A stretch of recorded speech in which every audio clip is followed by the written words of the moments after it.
Brasileiro leva 1 hora para produzir o que o americano faz em 15 minutos.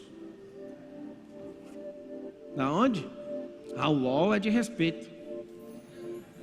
FGV. Brasileiro leva 1 hora para produzir o que o americano faz em 15 minutos. Vamos lá, qual o sentimento de vocês? Eu preciso ouvir vocês para continuar esse negócio aqui. Qual o seu sentimento em ouvir um negócio desse? Pega o microfone e me conta. Hã? Péssimo. Falta de quê? Cultura.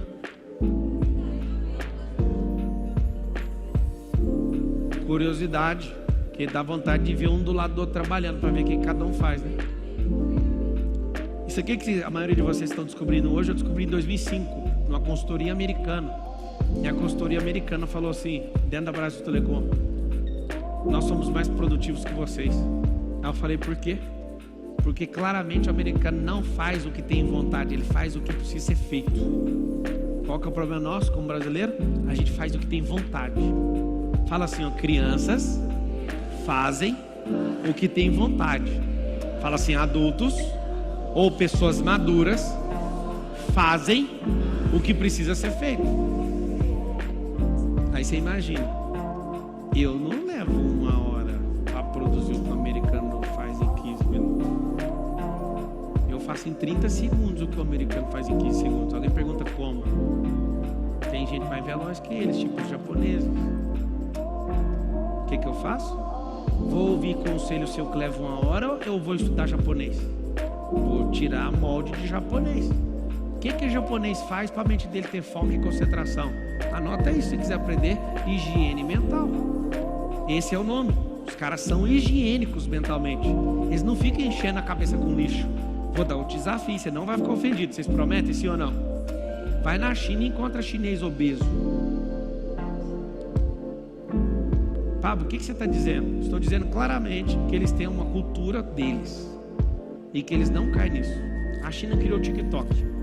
O TikTok chinês, o influenciador que ensina conteúdo, o chinês mais produtivo, é o que mais reverbera dentro da plataforma.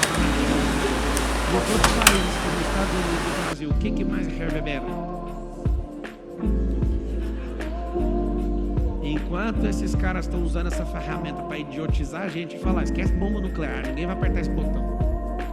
Não precisa, tem outra bomba nuclear. Ela vai lá dentro do cardio, do miocárdio, dentro do coração, e ocupa toda a sua cabeça e atrofia seu cérebro. Que merda. Será que eu entro nesse assunto aí ou não?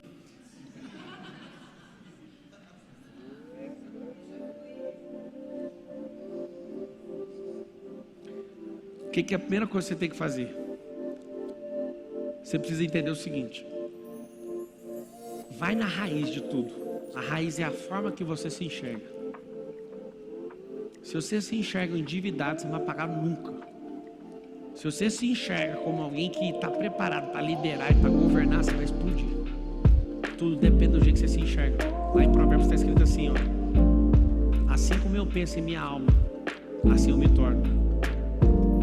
Depende do jeito que você se vê. Não sei se você já reparou uma fala minha, às vezes fazendo uma enquete. Eu sempre falo assim, ó: esse aqui eu tenho certeza que não vai dar certo. Eu aprendi isso. Se você falar para mim, eu me comprometo a dar certo, eu fico em dúvida a seu respeito. Mas se você falar para mim assim, eu não acredito em mim mesmo, esse é o único que eu tenho certeza que não vai dar certo. Porque se você acredita, você não vai fazer. Se você acredita, talvez você faça. Mas se você se joga, vai ter que acontecer. Vai levar 1 hora ou 10 horas. Eu lembro quando eu era supervisor de treinamento na Brasil Telecom, e tinha uma atividade desgraçada de justificar uma a uma das folhas de ponto dos alunos. Eu era supervisor de instrutores. E eu tinha que ficar lá gastando um dia inteiro da minha vida, do começo ao fim do dia, clicando de folha em folha de ponto, nome por nome, justificando presença ou falta, uma merda aquela atividade.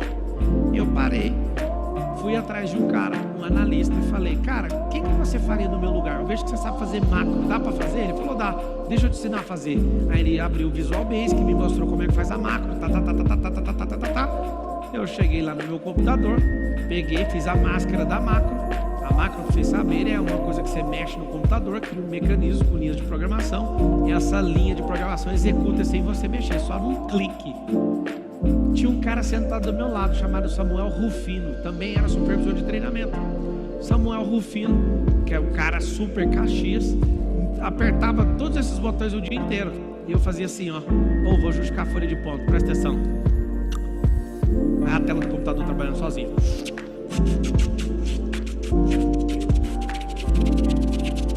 Sozinho eu assim, ó. Eu colocava todas as presenças, depois eu pegava só 17 faltas, 15 faltas, e ia nas faltas. Acabou. Aí ele olhava pra mim e falava, o que é isso? Aí uma chefe que eu e o Samuel Rufino tinha, falava, o Pablo é trapaceiro, porque todo mundo trabalha direitinho, ele é um trapaceiro. Ao invés de me dar parabéns, que é que o demônio fala? Eu libertei seus funcionários para produzir mais. Ela fala, o Pablo é trapaceiro. Resumindo, o Samuel hoje é piloto de um das minhas 3 aeronaves. É meu amigo. Ele trabalhou comigo, ele viu da onde eu saí. A gente tá junto hoje. Ele é meu piloto de um dos 3 aviões. Deixa eu te explicar uma coisa. Você pode ser Caxias, você pode ser o melhor cara do mundo. Se você não entender como ser mais produtivo, você nunca vai chegar em grandes lugares. Você vai ser sempre alguém que vai ficar servindo no caminho, ou nem vai servir para nada. Por que você está contando isso? Porque é o seguinte, eu honro a vida do Samuel e falo para ele, você veio andar comigo de novo, é para você aprender o que você não aprendeu lá atrás. Tenho maior segurança. Ele pilota um avião meu, eu só voei com ele 2 vezes nesse avião, porque eu vou em outro mais poderoso. Mas eu falo para ele, se Deus fez você conectar comigo de novo, é porque você vai para outro nível. E agora não tem mais chance. Talvez não vai ter a 3ª vez, nunca mais. Nós 2 sentamos lado a lado. E aí eu tenho que te contar algo. Quando a gente era junto em 2005, 2006, em 2007 a gente estava junto também. O Samuel deu tudo que ele tinha para virar piloto de avião. E eu tinha uma inveja dele absurda. E queimava no coração dele avião. Ele se endividou. Dívida de alavancagem para virar piloto. Ele virou piloto.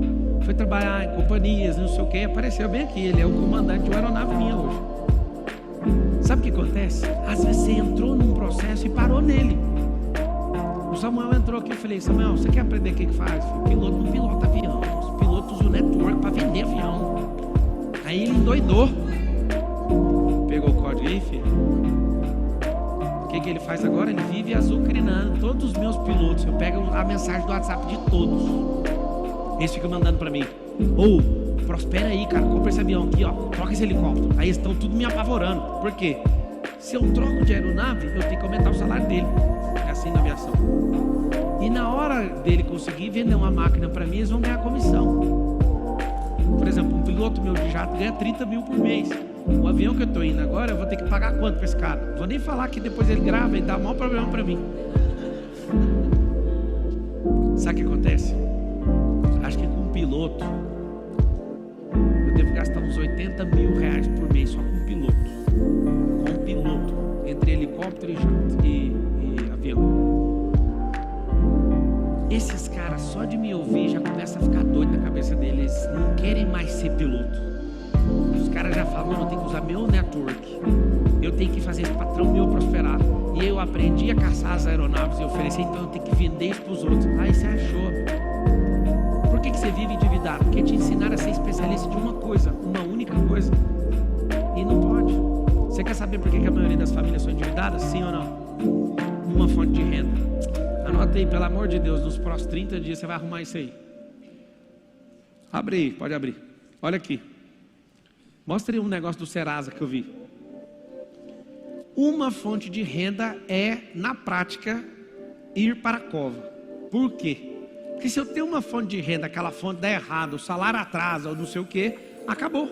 Morreu a conversa. Pablo, quando você começou a ter uma fonte de renda a mais? Desde os meus 16 anos.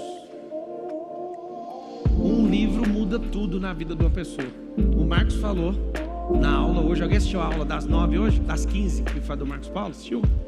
Eu sempre repito a minha. Aos 12 anos de idade, Pablo Marçal teve uma virada de chave com um livro. Pai Rico e Pai Pobre. E eu olhava, o pai pobre é o funcionário público, cabeça de estabilidade. Pai Rico, no livro. O pai do amigo que é empreendedor. Certa vez, aos 16 anos de idade, eu e um amigo meu arrumando um Fusca que a gente bateu. E a gente tá lá todo feliz, lixando, martelinho, arrumando, gastando uns 2 dias com aquele Fusca. O que aconteceu? Chega o padrasto desse menino.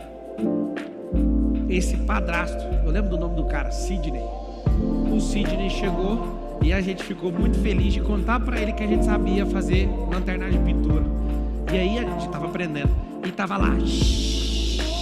O Sidney chegou, o que vocês estão fazendo aí, meninos? A gente tá aqui resolvendo o problema do Fusca e não estamos gastando nem R$1. O Sidney vira e fala assim: vou contar o segredo da vida pra vocês. Ai, que ódio! E eu lá, pode contar aí o segredo.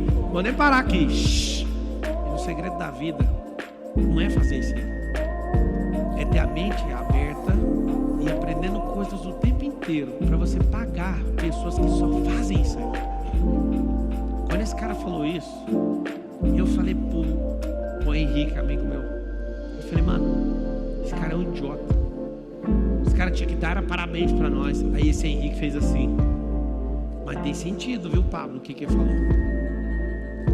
Resumindo a conversa, da minha infância até hoje, eu tenho pouquíssimos amigos que prosperaram muito, mas esse menino, ele tem empresa que fatura R$100 milhões.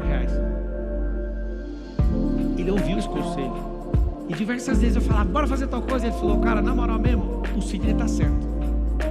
O que a gente precisa fazer é achar a pessoa que faz só uma coisa na vida, dar essa tarefa para ela. Nós precisamos de pensar. E eu olhava para ele, e quando eu tinha 18 anos de idade, esse cara me chamou para ser sócio de uma companhia dele. É a companhia que fatura mais de R$100 milhões hoje.